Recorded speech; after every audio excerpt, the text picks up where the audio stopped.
Cycle से। इसी का हमने थोड़ा पार्ट कल पीछे पढ़ा था, जिसमें हमने डिस्कस किया था कि सेल जो है उनमें डिवीजन कैसे होती है, मतलब प्रोक्रियाट्स हैं या यूक्रियाटिक ऑर्गेनिजम्स हैं, उनमें डिफरेंट मतलब प्रोक्रियाट्स में कौन से डिवीजन्स होती हैं सेल की, और यूक्रियाट्स में कौन सी होती हैं, और सेल क्यों डिवाइड होते हैं, उसको हमने ब्रीफ एक्सप्लेन किया था। और आज जो है वो हम पढ़ेंगे सेल साइकिल और इंटरफेस। सेल साइकिल बेसिकली क्या होती है, यानी कि पूरा जो एक सेल है वो किन किन प्रोसेसेस से गुजर कर जो है वो उसकी ग्रोथ या डेवलपमेंट के लिए या डिवीजन के लिए जिन प्रोसेसेस से वो गुजरता है उसको बोलते हैं that is the cell cycle. So first slide है हमारी cell cycle. Most of the cells in an organism go through a cycle of growth, development and division called the cell cycle। यानी कि ज़्यादातर सेल्स जो हैं organism के अंदर वो अपनी ग्रोथ के लिए, डिवेलपमेंट के लिए और डिवीजन के लिए, यानी कि एक से दो में डिवाइड होने के लिए, ग्रोथ के लिए या फिर डिवेलपमेंट के लिए एक पूरी सीरीज से गुजरते हैं, पास होते हैं, जिसको क्या बोला जाता है, cell cycle. The cell cycle make it possible for the organisms.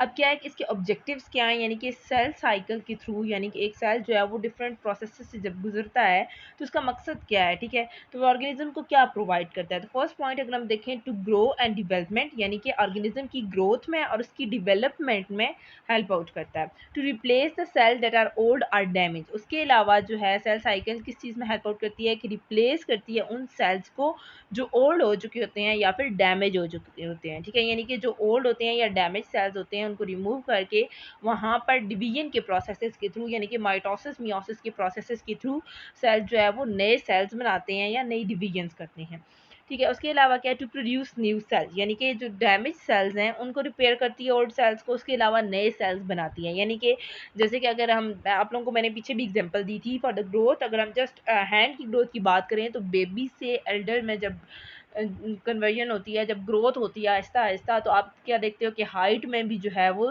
Changes आना शुरू हो जाते हैं, यानी कि हाइट बढ़ती जाती है, ठीक है। तो वहाँ पर क्या है कि नए सेल्स बनते हैं, एक से दो, दो से तीन, तीन से चार, इस तरह डिफरेंट न्यू सेल्स बनते हैं, इसी तरह ग्रोथ जो है वो कंटिन्यू होती है। तो इस पूरे प्रोसेसेस को, जिन प्रोसेसेस के थ्रू गुजर कर जो है वो पूरी एक सेल जो है वो ग्रोथ करता है, डिवेलपमेंट उसके अंदर होती है या फिर वो डिवाइड करता है, इसको बोलते हैं, साइकिल को बोलते हैं, that is the cell cycle. तो इसके अगर हम फेजेस की बात करें कि सेल साइकिल्स में बेसिकली कितने फेजेस होते हैं, तो इसके जो है ना वो 5 फेजेस हैं, ठीक है। बेसिक अगर हम देखें तो सेल साइकिल के 2 पार्ट हैं, एक को हम बोलते हैं these are the interphase and और एक को बोलते हैं हमारे पास क्या है, माइटोटिक फेज, ठीक है। लेकिन बात करें तो G1 phase, S phase and G2 phase, ये तीनों फेजेस जो हैं ये हमारे पास किसके अंदर आ जाते हैं, ये तीनों स्टेजेस इंटरफेज के अंदर आ जाती हैं। और एक हमारे पास होता है एम फेज, एम फेज यानी कि जिसको माइटोटिक फेज भी कहते हैं। मियोसिस एंड माइटोसिस के जो प्रोसेसेस हैं उस वो जो है कलेक्टिवली एक फेज के अंदर आते हैं, जिसको कहते हैं एम फेज। और G1, S एंड G2 ये तीनों फेजेस जो हैं वो कलेक्टिवली एक फेज के अंदर आते हैं, जिसको बोला जाता है इंटरफेज, ठीक है। G1 को जो है वो प्राइमरी ग्रोथ फेज भी बोलते हैं, एस फेज जो है इसको सिंथेसिस फेज भी बोला जाता है, और डीएनए रेप्लिकेटेड, यानी कि इसके अंदर क्या होता है, डीएनए बेसिकली रेप्लिकेट करता है। G2 क्या है, सेकेंडरी ग्रोथ फेज है, ठीक है। इसको अब हम एक एक टॉपिक को जो है वो एक्सप्लेन करेंगे कि G1 फेज में बेसिकली क्या होता है, एस फेज में क्या होता है, G2 फेज में क्या है, और देन हम जो है वो अपने एम फेज की तरफ आएंगे। जो उसके 2 मेन फेजेस हैं, जैसे मैंने आपको बताया, the first one is the interphase and the mitotic phase, ठीक है। तो अगर हम बात करें इंटरफेज की तो G1 फेज, S फेज और G2 फेज हमने कहा कि इसके अंदर आ जाते हैं, इंटरफेज के अंदर आ जाते हैं। G1 फेज जो है ये पहला फेज है जिसके अंदर रैपिडली मतलब सेल ग्रो करता है, ठीक है, ग्रोथ जो है वो इंक्रीज हो जाती है और डिफरेंट ऑर्गेनेलिज जो है सेल के अंदर वो जल्दी जल्दी रेप्लिकेट करती हैं, जो है वो उस रेप्लिका बनाती जाती हैं, और इसी तरह जो है वो सेल की ग्रोथ जो है वो फास्ट हो जाती है, ठीक है। एस फेज में हमने कहा था कि डीएनए जो है वो इसके अंदर रेप्लिकेट होता है, इसमें ऑर्गेनेलिज रेप्लिकेट हो रही थी, इसमें कौन सी चीज़ रेप्लिकेट करेगी, डीएनए रेप्लिकेट करेगी, जिसने आगे फर्दर जाकर क्रोमोसोम की डेवलपमेंट करनी है, ठीक है। फिर G2 फेज आ जाता है। G2 फेज में सेल जो है वो, इधर भी सेल की ग्रोथ जो है वो इंक्रीज होती है, सेकेंडरी ग्रोथ होती है, ठीक है। और उसके अलावा जो है इस फेज में बेसिकली क्या होता है कि सेल अपने आप को प्रिपेयर करता है for the further division processes, यानी कि सेल ने आगे डिवाइड होना है, यानी कि इसके आगे कंटिन्यू होना है एक एम फेज, ठीक है। तो उस एम फेज के लिए सेल जो है वो यहाँ पर प्रिपरेशन जो है वो कहाँ पर होती है, G2 फेज में होती है, जहाँ पर सेल जो है वो अपने आप को प्रिपेयर करता है ताकि वो डिवाइड हो सके, ठीक है। तो बेसिकली आप जो है वो इसको मतलब मेमोराइज करने के लिए इस तरह भी रख सकते हैं कि जी, अगर आप देखें हमारे पास जी क्या है, जी मीन ग्रोथ, ठीक है। इसको आप इस तरह भी कर सकते हैं कि जी फेजेस के दौरान, दोनों जी फेजेस के दौरान, चाहे वो G1 है या G2 है, ग्रोथ इनकी इंक्रीज होगी जी फेजेस के अंदर, ठीक है। G1 में रैपिड ग्रोथ होगी, ग्रोथ होगी, ज़्यादा जो ऑर्गेनाइज रेप्लिकेट करेंगी, और G2 फेज में भी सिमिलरली सेकेंडरी ग्रोथ होगी, यानी कि यहाँ पर भी जो है वो सेल ग्रो करेंगे और उसके अलावा जो है अपने आप को आगे सेल डिवीजन के लिए प्रिपेयर करेंगे, क्योंकि G1 phase, S phase, G2 phase और उसके बाद आ जाता है M फेज यानी कि माइटोटिक फेज। तो माइटोटिक फेज में क्या है, डिवीजन होनी है सेल की, ठीक है। तो इसलिए डिवाइड होने से पहले की जो सारी प्रिपरेशन हैं वो किसके अंदर होती हैं, G2 फेज के अंदर होती हैं, या फिर हम कह सकते हैं कलेक्टिवली किसके अंदर होती हैं, इंटरफेज के अंदर होती हैं। नेक्स्ट हमारे पास आ जाती है इंटरफेज G1 स्टेज। इसमें क्या है, ये क्या है, फर्स्ट स्टेज है, growth stage after the cell division, यानी कि सेल की डिवीजन के बाद अगेन जो सेल की ग्रोथ की जो स्टेज होती है, क्योंकि एक साइकिल है ना, ये एक ऐसा प्रोसेस है जो कंटिन्यू रहता है, ठीक है। तो ये ग्रोथ स्टेज है सेल की डिवीजन के बाद। Cell mature by making the more cytoplasm and organelles, यानी कि सेल जो है वो ज़्यादा से ज़्यादा साइटोप्लाज्म और ऑर्गेनेलीज बनाने के बाद मैच्योर हो जाते हैं। Cell carries on its normal metabolic activities, और जितनी भी सेल की नॉर्मल मेटाबॉलिक एक्टिविटीज़ हैं वो सारी जो है किस फेज़ के अंदर आ जाती हैं, G1 फेज़ के अंदर। तो बेसिकली क्या है कि सारी मेटाबॉलिक एक्टिविटीज़ हो गई, उसके अलावा साइटोप्लाज्म और ऑर्गेनेलीज वगैरह की फॉर्मेशन हो गई और ग्रोथ हो गई, ये सारी किसके अंदर हो रही है, G1 स्टेज के अंदर हो रही हैं, ठीक है।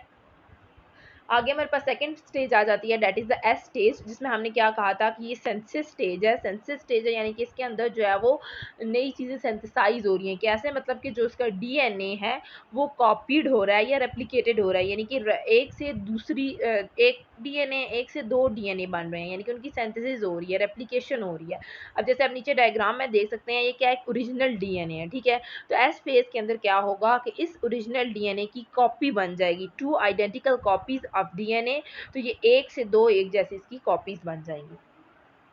नेक्स्ट हमारे पास थर्ड स्टेज आ जाती है इंटरफेज की, that is the G2 phase. जैसे हमने कहा कि G mean growth phase, G1 हो या G2 हो, दोनों में ग्रोथ जो है वो मस्ट है। तो यहाँ पर क्या है, सेकंड ग्रोथ स्टेज है, जिसमें कि वहाँ पे सेल सिंथेसाइज होंगे, मतलब रेप्लिकेट होंगे, डीएनए रेप्लिकेट होगा, रेप्लिकेट होने के बाद दोबारा से जो है वो ग्रोथ की इंक्रीजमेंट जो है किस फेज के अंदर आके होगी, G2 फेज के अंदर।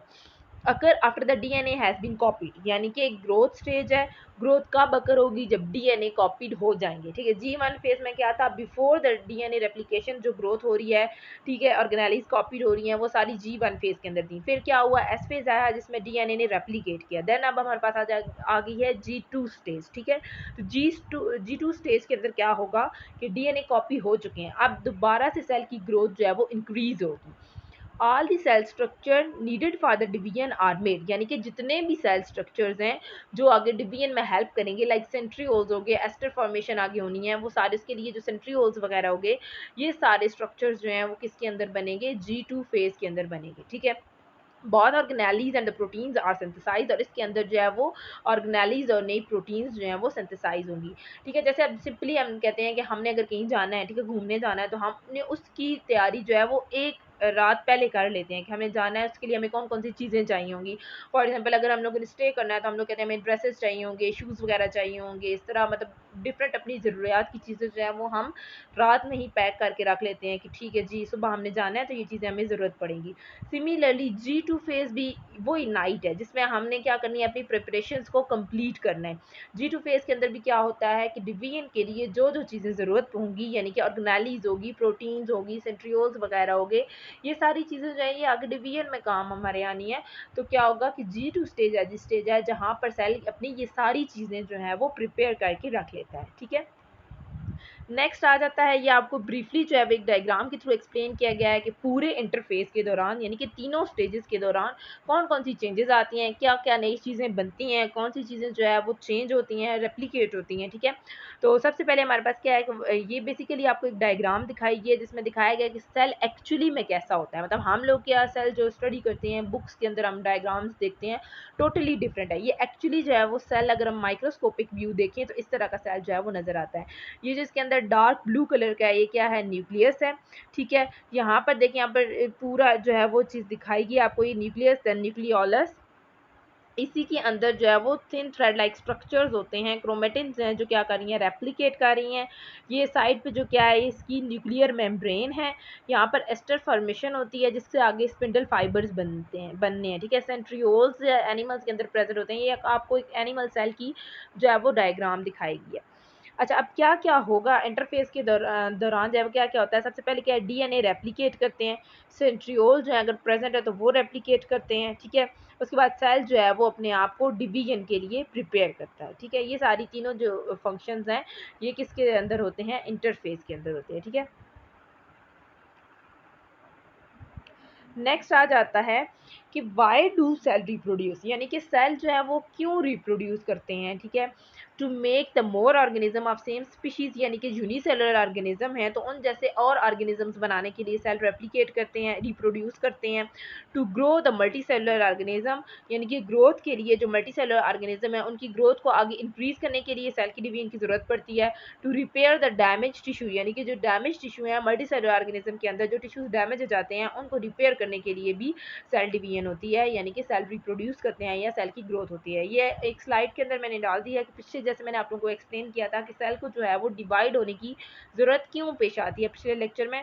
तो ये इन पॉइंट्स में आप देख सकते हैं कि ज़्यादा से ज़्यादा ऑर्गेनिजम्स बनाने के लिए, ग्रोथ को इंक्रीज करने के लिए, और अगर कोई डैमेज वगैरह हो गया तो उसको रिपेयर करने के लिए सेल जो है वो क्या करते हैं, रिप्रोड्यूस करते हैं। तो ये आज तक के लेक्चर में हमारा था इंटरफेस। नेक्स्ट हम एम फेज को डिस्कस करेंगे अपने नेक्स्ट लेक्चर में इंशाल्लाह, और माइटोसिस और मियोसिस को जो है वो एक्सप्लेन कर देंगे। तब तक के लिए अल्लाह हाफिज़, थैंक यू। और अगर आपको मेरी वीडियो अच्छी लगी तो इसको लाइक करें, सब्सक्राइब करें मेरे चैनल को, और साथ में लगे बेल आइकन को प्रेस कर दें ताकि आपको जो है वो नई वीडियोज़ के नोटिफिकेशन मिलते रहें। तो इंशाल्लाह जल्दी मिलते हैं अपने एक नए लेक्चर के साथ। तब तक के लिए अल्लाह।